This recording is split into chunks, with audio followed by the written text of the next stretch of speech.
Welcome, everybody. Welcome back to some of the regulars that we see over and over again, and we love having you here. And welcome to some of the new faces that we have, like Jake Hargrove, who is joining in today for the first time. Welcome, Jake, a friend of Doug and mine. I am your host, Pablo Gonzalez. My co-host, the brilliant real estate investor and color commentator.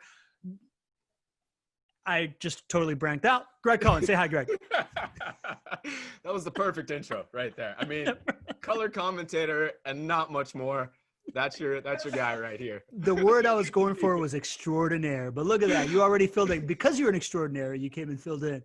And today as a guest, I'm super excited to have a good friend of mine who was just less than 6 years ago, or around 6 years ago, he was just a cog in a machine at a Honda car manufacturing facility. He read the book, Rich Dad, Poor Dad. He took massive action. Within 3 years, reached financial independence through real estate investing. Since then, he has grown a portfolio of over 85 doors under management. He's an active realtor in his market.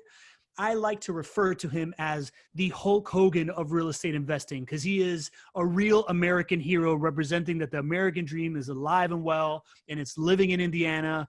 Doug Orr, welcome to the Not Your Average Investor Show, my friend.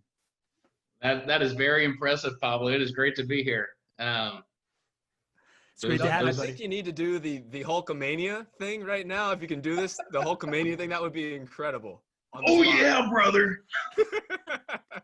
There you go. Coming to you buying real estate. Oh yeah. That may have been a little Macho Man too. I don't know. That was the Macho Man. That was good, man. On demand. That was incredible. Thank you. Guys, that was awesome, Doug. Thank you. All right. So anybody that's been here before, you know we like to have a good time. And you also know all the details that I now have to explain when I do my little bit of housekeeping, right? We want everybody participating. This is going to be conversationally really driven with Doug and Greg and I, but we welcome questions, we welcome comments, and we especially love when you all talk to each other in the chat. So if you want to pop up that chat and go to that blue little panel that says all panelists and drop it down and put all panelists and attendees, now you can all communicate with each other and you can make connections and answer each other's questions. And then if you have a question that you want asked live on the show, pop open that Q&A box that's on the bottom and put your question in there. I keep track of all that. I try to get to as many as I can, but anything that doesn't, makes it onto our Thursday show, which is Q&A, and or we have the team with Jwb reach out to you. And again, if you're new to this, you want a primer on rental income properties, then I highly suggest that you go to Jwbwebclass.com, where our friend here, Greg Cohen, spent some time just break it down for you, what to look for in a market that you want to invest in, how to evaluate it, what Jwb does better than everybody else, and, you know, all that other good stuff, but you'll learn a bunch. And if you want to take your next step in your investing journey, go to chatwithjwb.com, pick out a time, date that works well for you, and you hop on the call with our team, and they're going to help you out. They're just, you know, retrofit this, answer your specific questions specific to your portfolio needs. And without further ado, Doug, can you give us the origin story of your financial independence, please? Absolutely. I feel like we should have done this on the 4th, maybe. Yeah, so straight out of high school, I had a decision of whether or not I want to go to college and go $40,000 a year in debts or go work in a factory and make 40 grand a year. And so that's what I decided to do. And it was a great job, and I'm very thankful for the opportunity that I had. It got me to where I am today, one of the stepping stones. 2014, I was really just miserable though. I referred to myself as a line rat. You know, I tried to advance what I could in the company, and I just couldn't go anywhere. I was just spinning my wheels. So the pain was deep enough that I had to make a change. So yeah, I just started consuming all the content that I could. Rich Dad, Poor Dad being one of those, and it, you know, really eye-opening stuff. And the amazing thing about real estate, as you'll find out talking to me today, is, you know, you don't have to be a genius to make real estate work. You know, it's a beautiful thing, and creates more millionaires than any other vehicle. And that's the reason why I love real estate. But anyways, so 2014, I had limited knowledge, but I was looking on Zillow, crunching numbers the best I could, and I actually took a loan against my 401k, and I purchased 2 multifamily properties. And from there, just rinsed and repeated. I kept the money for repairs and then as down payments, and we just grew that. And it was actually about 3.5 years later, I had made enough money, passive income, to replace my current income as a Honda worker. So doing that, it kind of made sense to become a realtor. So I've been a realtor now since 2017. I quit in July of actually July 11th. So here we are, 3-year anniversary of me leaving the factory. Congratulations. Yeah, it's awesome. And I fired my employer. I walked in and I said, "It is with great pleasure that I give you my resignation." So, but yeah, like I said, just kept investing. I became a realtor, and along with that, I started managing as well. We currently now have 84 doors that I own, me and my wife, and then 47 that we manage for other investors, along with me helping people buy and sell houses as well as a realtor. Incredible story, my friend. It's funny, straight from Pablo's introduction of you to your, story of your growth over the last few years. I pretty much think you could replace Doug with Greg all the way through, right? I felt like I was a cog in a machine working at Johnson & Johnson back in the day. And I knew I was utterly depressed for a while because this reality that I had kind of created for myself didn't live up. And I remember it being a really emotional time. And it was interesting that, when I finally found Rich Dad Poor Dad and I finally found this information, and it opened my eyes to what real estate investing could do for me and for my family. When I started to take actions, it necessarily wasn't well received by people in my circle. My family was scared. They loved me. They didn't want me to go and chase some late night infomercial.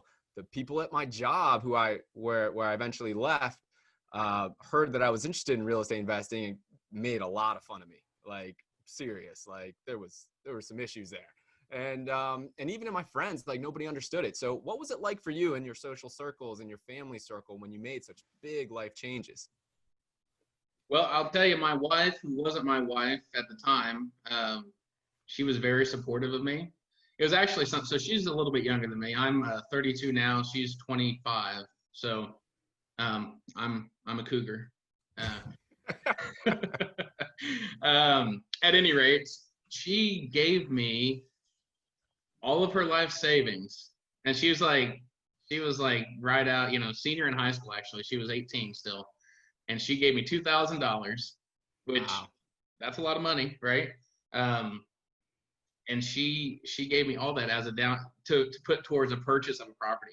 And we were still dating at the time, and I saw that struggle with her, and I was like, man, she's the one. I already knew it, but I'm like, that was so big for her. I saw her commit to me. Like, she believed in me at that point. But yeah, so my mother's scared to death, absolutely terrified. I come from hardworking family, and my dad is a lifelong factory worker. My mom did home health care and, things like that. So very non-traditional from the way I was raised. You work hard, and I believe in working hard, and that's it. You come home and you take care of your money and hopefully you have enough to retire on at the end of the day. Probably don't take on a lot of debt. No, right. Yeah. Very, very conservative, which Indiana is conservative in regards to that. So my brother, I remember him, he's similar to my mother. So he's freaking out as well. Like, what are you going to do if you lose everything? And I told him, I'm going to go to work and build Honda Civics. Like, my life can literally not change. I wasn't living on the real estate money at all at that time. I could just keep working, and I took a risk and I tried, and at least I could say I tried, and I did it. And not shoulda, coulda, wouldas. But yeah, I couldn't shut up about real estate, which you probably couldn't either if your workers knew about you. So everybody and their brother had a horror story about some aunt or uncle that had a house trashed. And, I just took it with a grain of salt and said, yeah, that sucks. And, I guess you should have vetted them better. But just kept rolling. And when I was walking around shaking everybody's hand, saying that I did it and this is what I'm doing, you could really start to see the light bulbs opening and like, wow, maybe there is something to this guy. So, and again, power is all in real estate. It's not me at all. So I just had the ability to take the action. Makes sense, man. So listen, last time that you were on a podcast, you were on the Get Rich Education podcast with Keith Weinhold, who's going to be our guest in, I think, 2-3 weeks. So little teaser there for everybody. But it seemed like you had just reached that financial independence moment, and you were kind of like squaring up what you're going to do next, right? You had a couple of goals. I would love to hear, once you walked in and quit your job and you started kind of mapping things out, what was your next step? How did you start thinking about growing your investments in your portfolio and your business and your lifestyle? Yeah. So basically it was kind of the same, right? Like it was at that time, I'm the kind of guy that's all in. So I had left Honda and then I was going to school to get my realtor's license. So it kind of made sense. I looked at all the properties that I had bought. At that time, I think I was around 50 some units. And I had looked at all the commissions that I had made realtors, and I was like, I could, at least half of that money could be back in my own pocket, and I could use that to buy more real estate. And at the end of the day, I could at least represent myself. So it was kind of a natural transition for me to become a realtor. And I was primarily gearing towards helping myself and investors, but I've really found that I like helping the first-time home buyers and people that, just the everyday people that are trying to buy and sell their homes that need help. That, as you guys can see, and Greg, I'm sure, rubbing shoulders with other property managers, they're not all alike. Not every realtor is the same. You got people who haven't done one transaction for their own selves. They rent, and yet they're trying to help you buy a house. How does that make sense? So I come in there with knowledge of, hey, this is what I've done. This is my experience. I don't claim to be an expert, but I definitely think I can help you. And so that's really been well received. And the last 3 years, I'm on track, I should say, to double what I've done every year as a realtor. And I think that's just goes to show, you're just a genuine person, and put yourself out there. What can happen? And, to master your craft of being a real estate agent, you're putting so much time and energy into understanding the market. It just seems weird if you're not going to use that to benefit yourself on the investor side. I mean, there's not a whole lot of difference if you're serving your clients very well and advising them on what to purchase and what not. There's not a whole lot of difference to using that for yourself. So it always surprised me when real estate agents were not taking advantage of their own time and effort to actually invest. I'm with you there. Hey, one of the questions I always got when we started, and we bought, a lot of properties in a short period of time. We were in our 20s, didn't come from money. People always asked us, how did we get the capital? So I bet when people are watching this, we have our group members here that are watching, they're hearing that you own 50 properties, or I believe it's 84 now, right? Or is it? That's correct. 84 properties, right? And you're a young guy and you've done this. It's been, I think, 6 years or somewhere around there. Can you walk through what maybe is the best strategy that you've used to raise the capital to be able to do that? Beg and borrow? No. That was mine. So definitely knowing your numbers. You'd probably be surprised how many people don't actually budget or live within their means. Now, you're going to listen to Keith Weinhold. He said expand your means, and I am 100% in alignment with that. But that being said, I'm not, as Kiyosaki would say, don't spend all your money buying doodads when you can be, saving up for a down payment on a property, and then that money can go buy you a doodad, or buy you that car payment or whatever. So like I said, I started out, man, I'm heavily debted. So I took a 401k loan, saved that money, bought some more property. I actually borrowed some money from my father for a down payment, and early on, I used that money as a down payment. I would say find a local bank has been one of my biggest assets. I found a bank that didn't require, they invested in me. Right now they hold a lot of my debts, and I make them a lot of money, but they put that trust in me, and I don't want to let them down. I make my payments on time, even during this craziness we've been having. And, I think they're appreciative of that. But yeah, I would say that's the biggest thing. Just prepare, do the legwork. What are some of the strategies you've used to raise it? I know you mentioned the 401k loan, and then I would imagine, refinancing or getting some sort of conventional financing, and refinancing can help you pull capital out if you're buying undervalued properties. Have you raised private money? Have you done some other strategies that might help others in this group? So private money is something that I'm definitely interested in.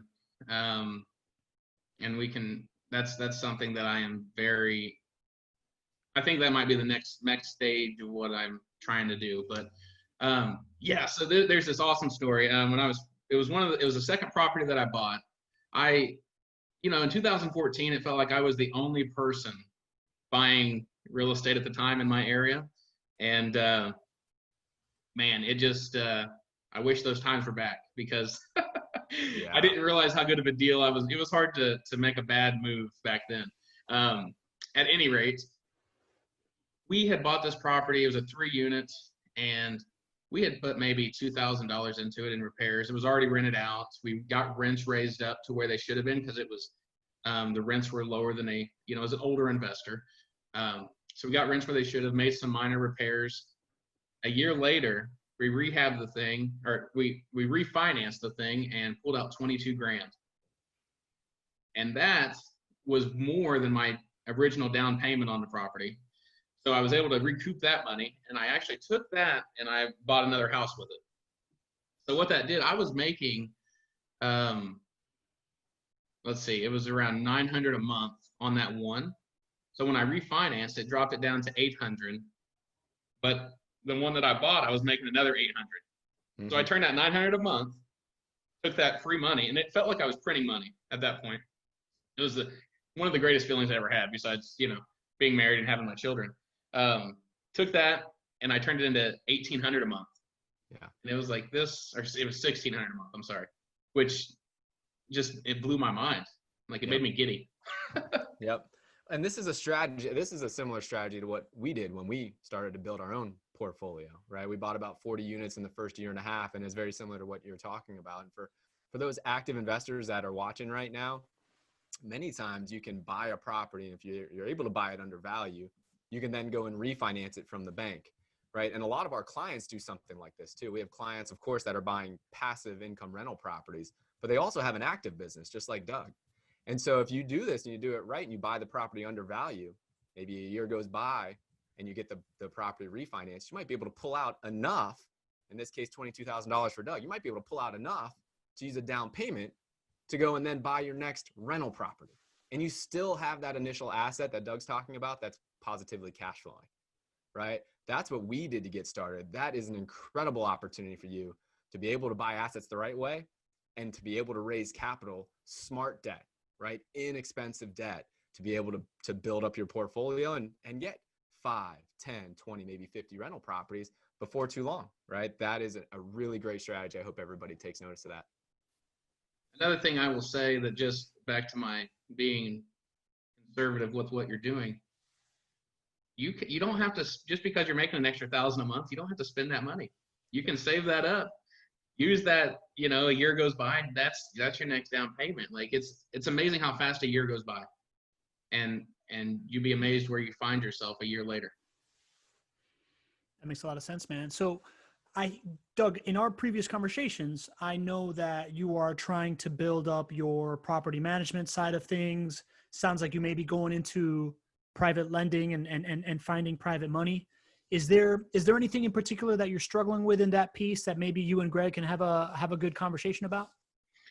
Yeah, Pablo, I was really looking forward to speaking to Greg about this, because, we haven't had a chance to talk in person, but I'm interested in, basically, at what number of units, Greg, did you start growing your back office? And then with that, who are your key people? In regards to, I'm sure, I know you got a CPA and all that stuff, but like, who does your profit and loss statements? Is that proprietary? Are you using an app, or Does that make sense? Like, Yeah. what's your team look like and at what number did that start to grow? Yeah, I'll tell you from the very beginning, and then I'll tell you where we are now. And there's a whole lot has gone on in between. Perfect. So in the beginning, I have 3 business partners in addition to myself, right? And so Adam Regal is our CFO, and Adam Regal, we quickly understood that he was the right person to be running our business from a CFO perspective. And the other 3 business partners, we all have our role. So when we're talking about it, I think a lot of your questions were accounting based or CPA based and things of that nature. We have Adam is our CFO. We have a controller on the team. He is actually not an employee. We have a controller, and this is really common for small businesses to do. You can have somebody who is basically close enough to your team that has 2 or 3 clients to be a controller, and that's what we've had in our arrangement for probably the last maybe 7 or 8 years. His name is Rich Neal, fantastic teammate. And then we have a third-party accounting firm, Pivot CPAs, which we love. A huge, huge asset to our business. So, and then, we have about 80 people on the team now. So we have an accounting staff. You'd probably be surprised. I mean, we run multiple businesses here at JWB, right? It's JWB Real Estate Capital, JWB Property Management, JWB Construction Group, JWB Home Buyers, right? And it's multiple people, or it's multiple, books to keep. I mean, it's a lot. I think we have like 30 something entities that all have to be rolled up every single month. I mean, it's crazy. Our accounting team internally is very small. I think we have 3 people on our accounting team, right? We may be adding another, I believe, it may be 4. Very small, and it has not grown substantially. It's because we've made significant investments in, of course, bringing the right people on. We have an incredible team on our accounting team. They do not fit the mold of what you would call a typical accountant, right? They understand and are excited about making decisions easier for the rest of the team, right? Which is incredible that they take on that burden, right? It's not about crunching the numbers. It's crunching the numbers so that everybody on the team can make better decisions and be better. And that's what they do. But it's, that's really our accounting staff. I mean, we've gone and we've looked at other companies that are somewhat comparable to us, and our accounting staff is always smaller. So made significant improvements or significant investments there, and then significant investments in our systems. We made a big investment in Salesforce about 1.5 years, 2 years ago. I don't even want to talk about how much we've spent on that. But we have been rolling over every part of our business to be on Salesforce. And it was a big win for us to be able to get our accounting into Salesforce just in the last couple of months. And we're really excited about the benefits there. So that's where we are right now. In the beginning, it was just us in the beginning. You want to know? So I was actually the first person running our books in the beginning. I used to have this black folder that I would carry around with me, like I was in like 6th grade or something. And I would take every receipt that we had, and I would staple. I had a printout where it was called our receipt retention form or something, I called it. And then I would staple every single receipt onto a sheet of paper, and I would keep it in a black folder, and I would just bring it around, and then I would hand it to a CPA that we had at that time. It was not a good fit. And I mean, in the beginning, we were not very good, mainly because of me, and I was running it. I feel your pain. I think we are the same person. You're just down the road from me. Yeah. Yeah. And any other parts of the business, obviously I can get into. That's really how our accounting and our chief financial officer role is really run there. So what was your first non-accounting hire, Greg? Like, when did you guys, I mean, I know you all hired Adam, and then he quickly became a partner, right? But then yeah. Can you tell us a little bit more about that back office that isn't accounting? Yeah. So in the beginning, it was just myself, Alex, and Adam Regal. Mm-hmm. Adam Regal came on about 6 months in. He was our first employee, quickly became a business partner. And that's when we bought our first 40 rental properties ourselves. And then Adam Regal was we were all wearing all of the hats, but his responsibility was the property management team and the accounting and a whole bunch of other things at that time. And so we did everything internally, from property management, absolutely everything between the 3 I think we had 2 support people for a while. We had an acquisitions assistant, and we had think another assistant. So we were probably a staff of maybe 5 people managing about 40 or maybe 50 rental properties of our own, doing the property management on it. For, and this was probably through 2007, and we were buying and selling about 50 properties a year at that time as well.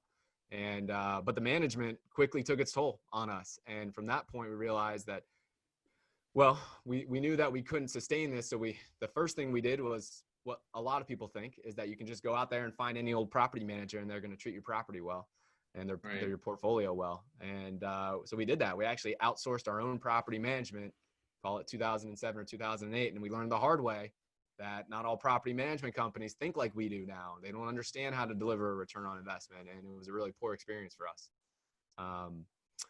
So that's where we started. And now we have probably about maybe 12, 14 property management teammates that now manage about 3,500 properties for us. And incredible team, incredible systems that go behind it. Because that's still a relatively small number. That's a really small number for 3,500 homes under management. Incredible amount of work and people. That's fantastic, man. So how long? So 2006 is when you guys started? That's right. What else happened in 2006, Doug? So somebody won a Super Bowl. You're the Gator. Gator, that's right. Yeah.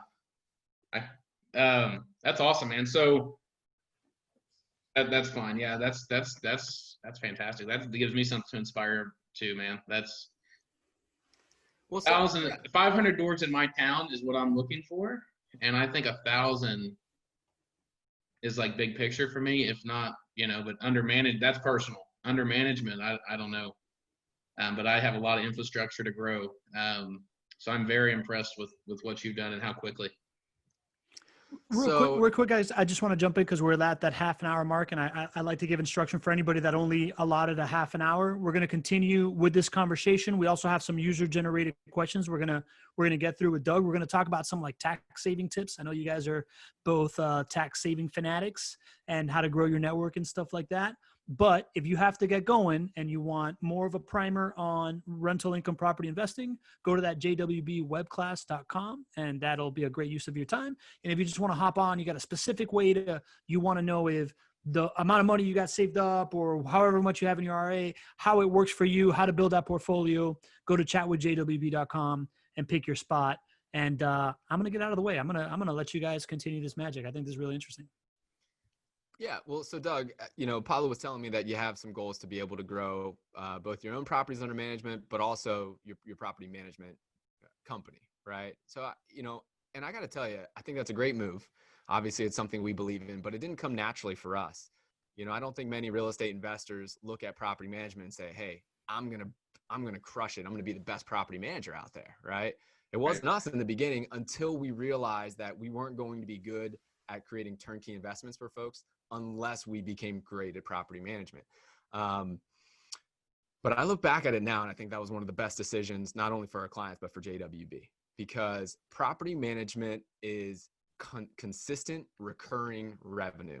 And as real estate investors, for all the great things that come with doing a great deal, there's a lot of highs and there's a lot of lows when it comes to actual income coming in. You might have a really great deal this month. You might not have one that comes in for a little while, right? You can actually lose money on deals, right? Ask me how I know. That happens every once in a while, right?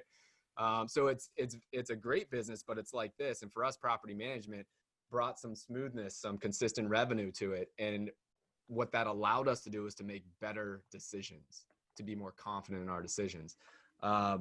So that's what it was for us, but it took us a while to get there. It sounds like you're already there. What is it for you? What do you love about property management? And, how can I help you be able to grow and hit those goals?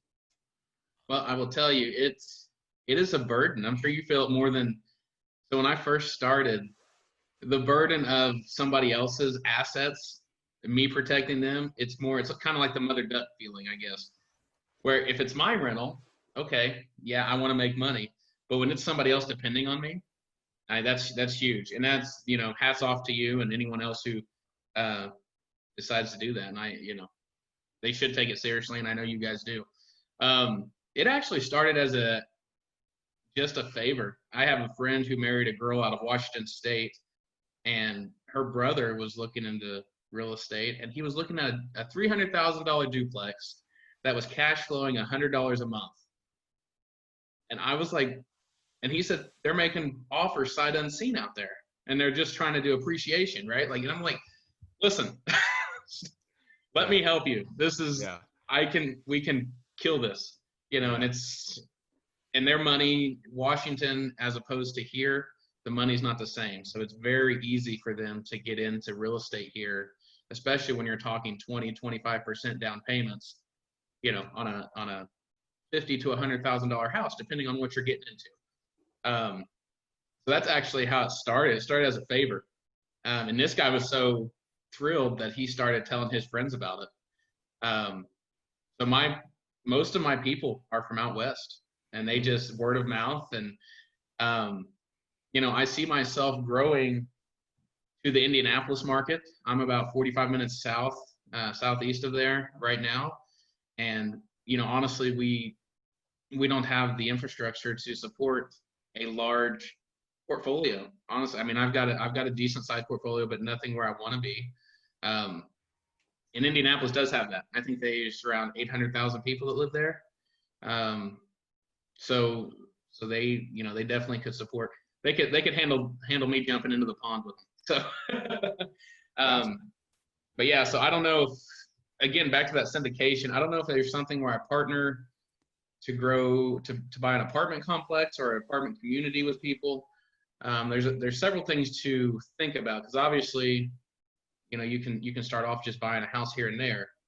But I feel like I definitely have to get my systems in place and a team there, you know, in order for me to feel comfortable enough to make that leap.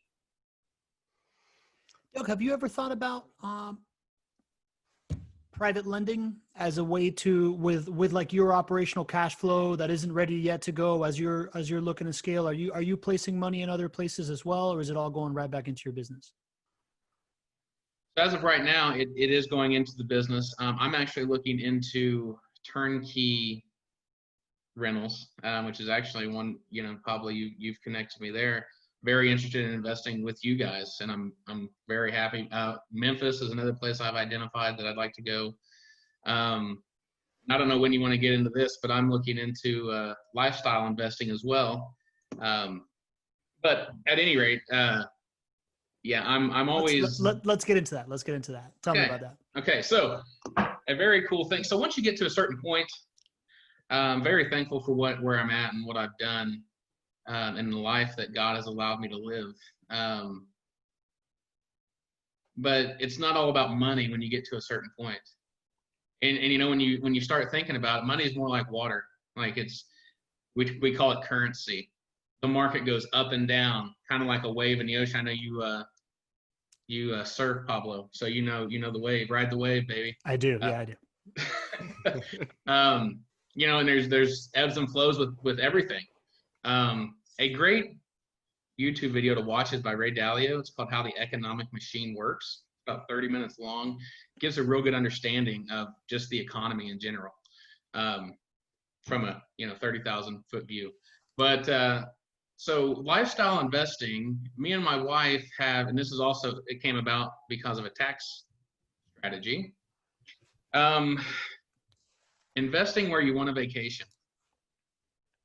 So for us, we really like Gatlinburg. That was probably the first place that we've looked at. We have not bought there yet, and I'm very interested in Puerto Rico. And there's a lot more that goes into that. But the idea is, if the property that you can buy can at least pay for itself, then you can vacation there for free.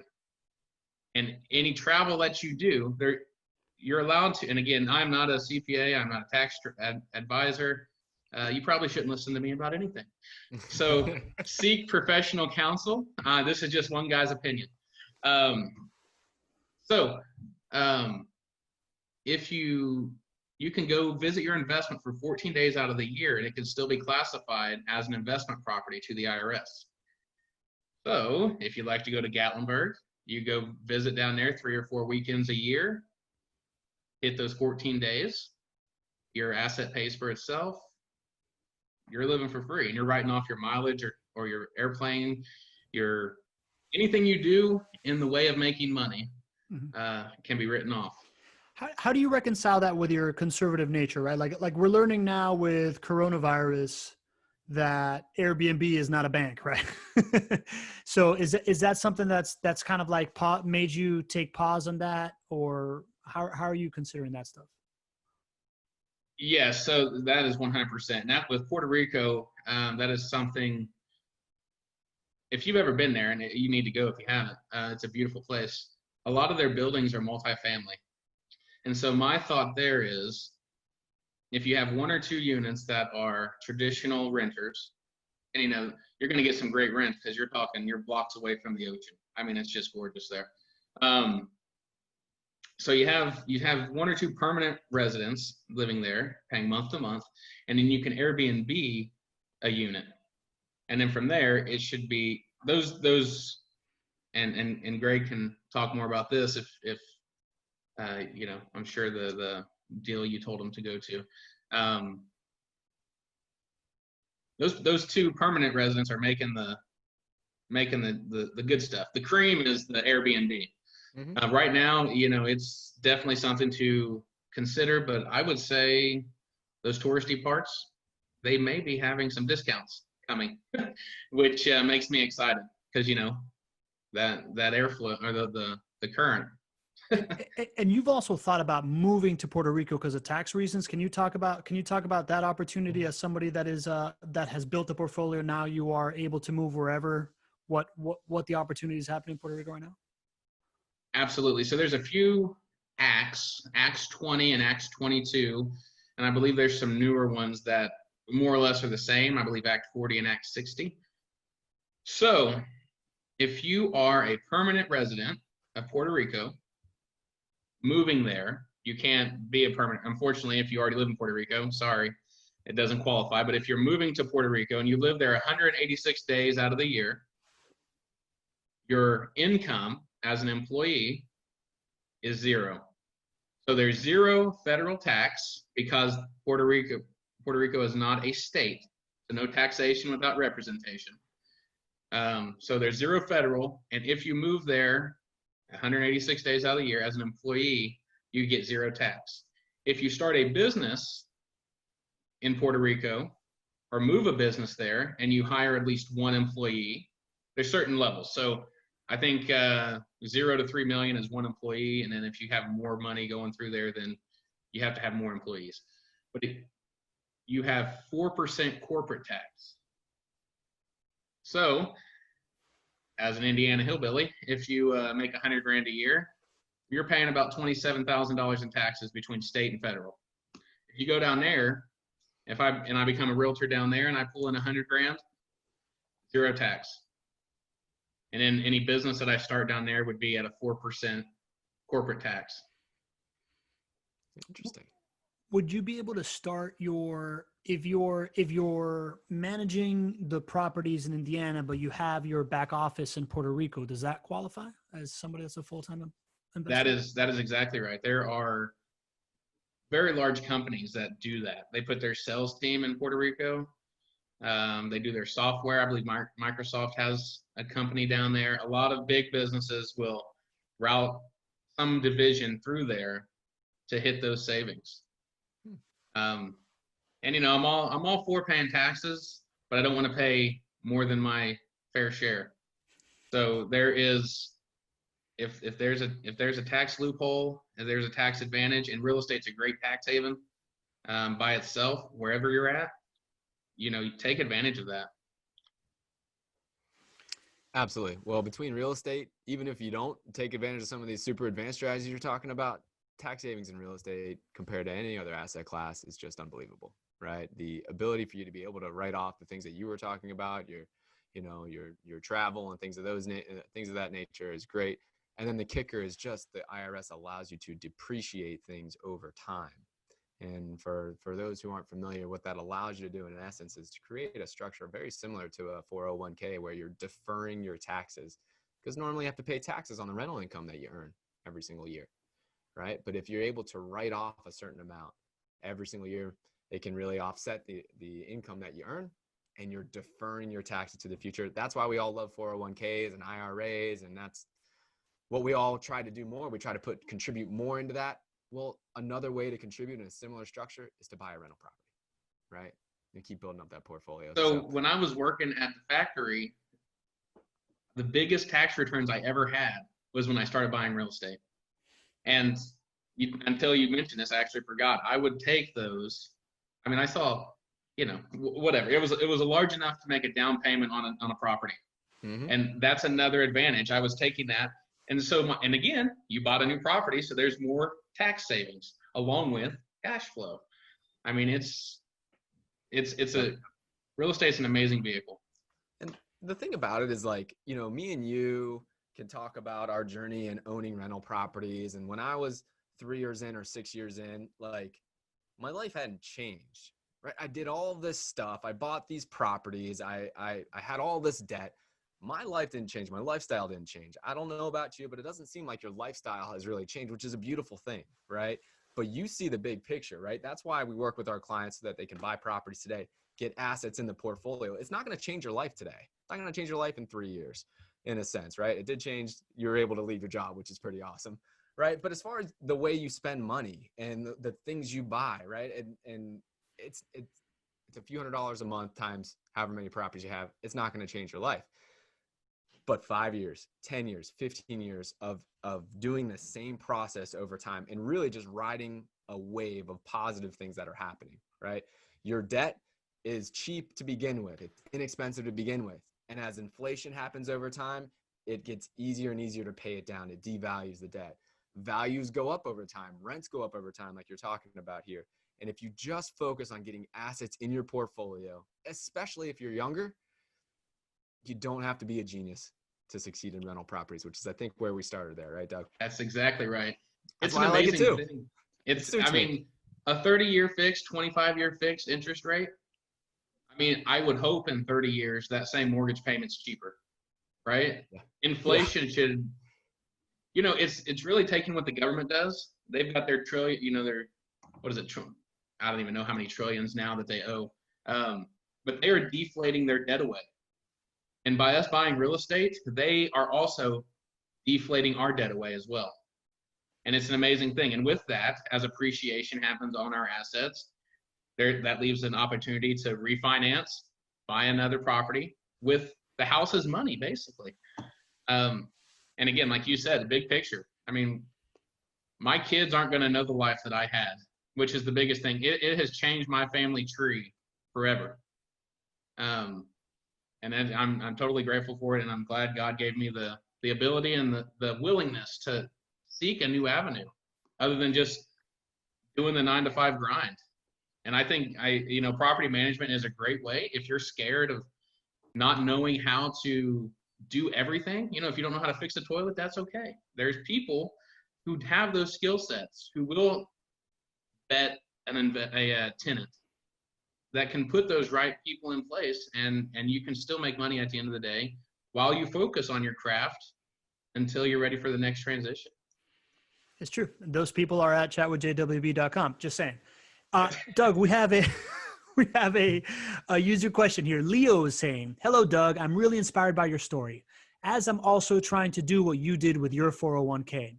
I'm borrowing from it and will most likely invest with JWB. I have one rental in Las Vegas and have like around 50K equity. But when I try to refinance it, contacted a few people, they said there is not enough equity to refinance and the rate would be high as this is an investment property. What do you recommend as I'm trying to get as much cash as possible to invest?" I'll let both of you guys answer this one. Okay. The one thing I would say, you want to go ahead or you want me to go? Go for it, my friend. The one thing I would say, shop around. You're probably talk to the one lender that you already have the property with. There's probably other lenders that would love your business. I don't know if you're local to Las Vegas or not, but I would say local banks are probably your best bet in regards to that. But right now, I mean, I don't know Las Vegas, so I can't really speak to them, but here interest rates are so cheap. Things are selling for top dollar, and it's still cheaper than it was a year ago because the interest rates are so low. Your monthly payment's still low. And I guess the 50 grand equity, I guess it would depend on how much the property is worth to really decide if that is enough money to pull out. I guess I don't have enough things around that question to answer definitely. Yeah, I'd agree with you, Doug. I think you're probably getting some misinformation, Leo. And it's not that surprising because it's pretty common in the mortgage broker industry and loan origination industry. There's a whole lot of misinformation out there. Part of it is due to uninformed mortgage brokers or loan originators, but a lot of it is just due to the fact that within banks, the right hand doesn't know what the left hand is doing. And that hurts you as an investor, especially if you're ready to buy a property. You go through all the work, you get ready to buy it. Sometimes you have to spend a couple months putting documentation in to get to the end, and you can't actually move forward with the transaction. And many times it can be avoidable, right? So what I would recommend is talking to my team specifically about the financing part, because we have an approved network of lenders at JWB where we vetted out our individuals to make sure that the rates are great and that they can actually close on the properties. They may be able to help you out with a refinance of your property in Las Vegas. Again, I'm not sure about that, but I think that's a place to start because you're going to be working with a group that has been vetted. And if for whatever reason they can't help you refinance your property in Las Vegas, I would just simply talk to others, because interest rates are really low right now. It just doesn't feel right that your interest rates would be that high, as that individual had shared with you. Cool. And I want to talk about networks in a second, but I got a couple quick hitter questions from the crowd here for Doug. Doug, John Evans is asking, where are your properties located?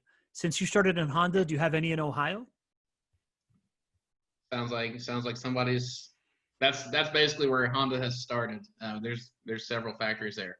No, so I started at the Greensburg plant, and that's where I live. It's where I'm homegrown, and most of my portfolio is there, and also a neighboring town called Rushville, which is a little bit smaller. But I'm still driving distance from my properties for the most part. Okay, so you're all in that like periphery of Indianapolis market. That's right. To make it easy for us right. non-Indianans. Lee Bishop has a question. What percentage of your 84 doors are owned versus conventional or non-recourse loans? So I have recourse on everything, which I plan on paying my bills, and so that's not a problem for me. As I get bigger, and if we do stuff with partners, that idea might change. But everything that I've bought has been with 20% down payments. But almost everything that I have bought is equity or value add.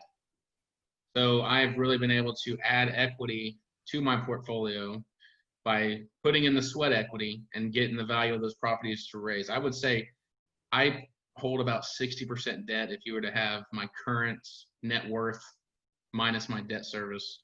I'm at about 60% debt to asset. So Doug, I think the financing part of this is what is really inspiring. One of the things that's really inspiring, but also probably scary to some people here. Hearing about your background and how your family has operated, and knowing that you now have, 84 doors that are worth whatever, and that you have 60% of that in debt, that's a lot of debt. And when I told Pablo about how much debt I have, he about hit the floor the first time. His mouth was like here. Can you tell people why this makes sense for you to take out this debt on each of your purchases? Absolutely. So first thing, the cost. Like, you take $100,000 property, and if you're talking 25,000 down, well, I have 100% of the upside, but I'm only 20 to 25% in to that investment. The bank actually has more risk than me because they're just trusting me based on my past experience, my credit score, basically, which is your history of credit. So with that, again, the value add, so that allows it to be safer. The monthly cash flow. So it don't actually come out of my pocket. The tenant pays for it. So say it rents for $1,000, okay, and you have your debt service, And then that extra after property taxes, if you have management, insurance, repairs, vacancies, yada, yada, yada, I also save that cash flow. Like, I don't go buy my doodads. I keep it, right? I save it for if there's a big expense, if there's an improvement, if there's another property. I mean, and at the end of the day, they are paying down my debt. So say it doesn't appreciate whatsoever over my lifetime, 30 years from now, all of my properties will be paid off, paid for by tenants. And if I sell them for exactly what I bought them for, I am that much money ahead. Mm-hmm. And yeah, it would probably make some people poop their pants if they found out how much debt I had. And I'm sure, Greg, you probably got me beat, and I would be inspired by the number. I have a personal goal of 10 million in debt by 40. And so I got 8 years to get there, and I think I can beat it. But that's my conservative number. And people, it's changing your mindset, because if you gave me the opportunity to go out and buy a house right now, that was a great deal. Or you told me that I could go in debt for like $1 million at 3.5% interest. I'm taking that, going in debt for $1 million at 3.5% interest. That's much more exciting to me. And it's because of the reasons that you talked about there, but that's a different mindset. And I say this with the idea that we have to be smart about how we're using debt, right? You can't only just look at a low interest rate and say that that's a great thing. That's one component of it, right? It has to be the right loan to value, right? It has to be an asset that pays for itself every single month, just like Doug is talking about, with a positive cash flow coming in. And it should be an asset that appreciates over time. But if you can invest in those things and take out cheap debt and get those assets in your portfolio, like we've been talking about, like Doug is preparing for 10 years, 20 years, maybe 30 years down the line, that's the payoff. That is the beauty of rental property investing. And part of it is the access to smart, inexpensive debt. And not enough people understand that. Like, it's a huge, huge opportunity, especially right now with the state of the economy right now. Yeah, I couldn't agree more. Yeah, makes a lot of sense. So what I'm learning is that debt is better than doodads, right? Is that what? I feel like that's the golden nugget right there, Pablo. Debt is better than doodads. Right. That's either that, or it would make somebody poop their pants if they found out how much debt I had. You'll poop your pants.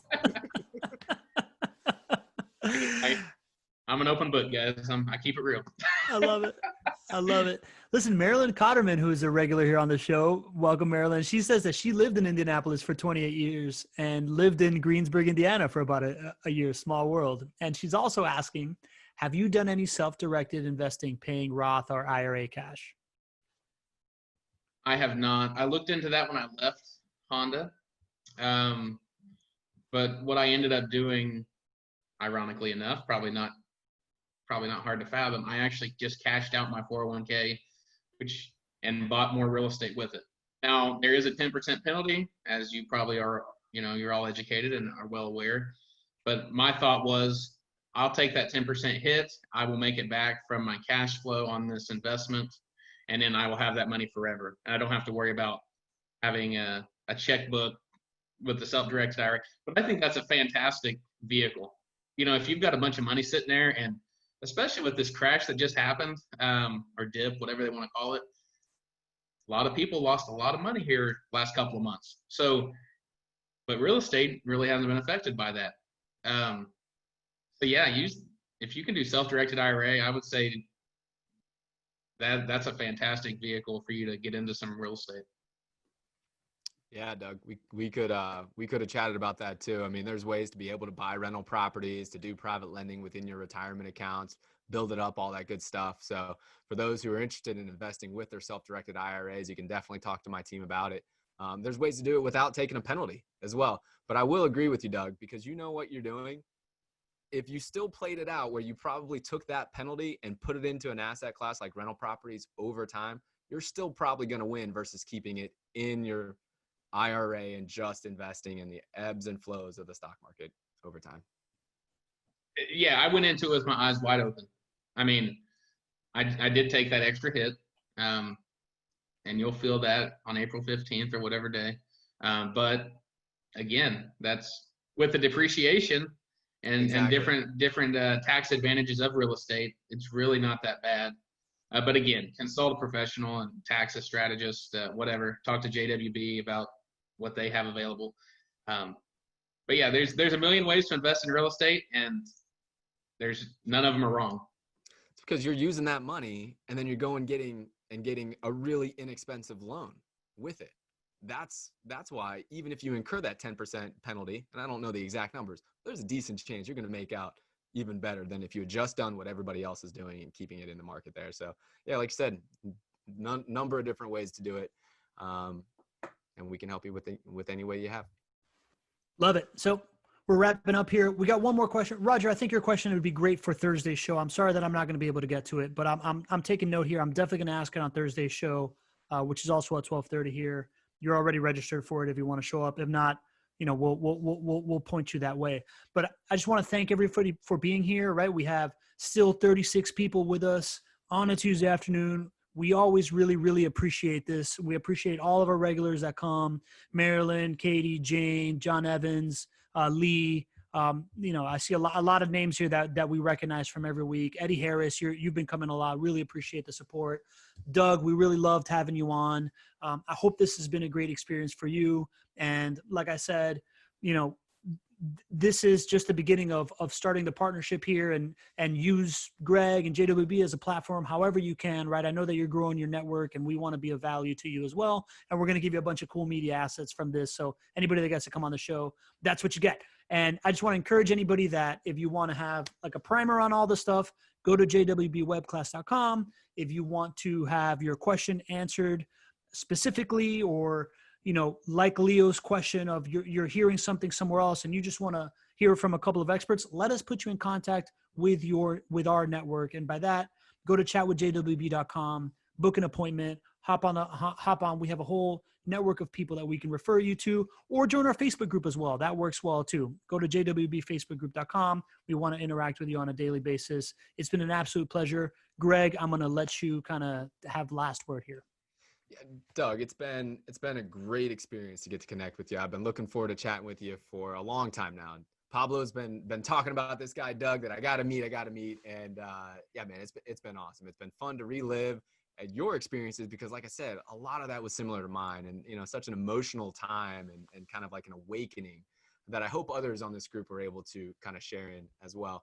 I'm always going to be here for you if you have questions. So many folks helped us along in our journey. I'm internally grateful for them.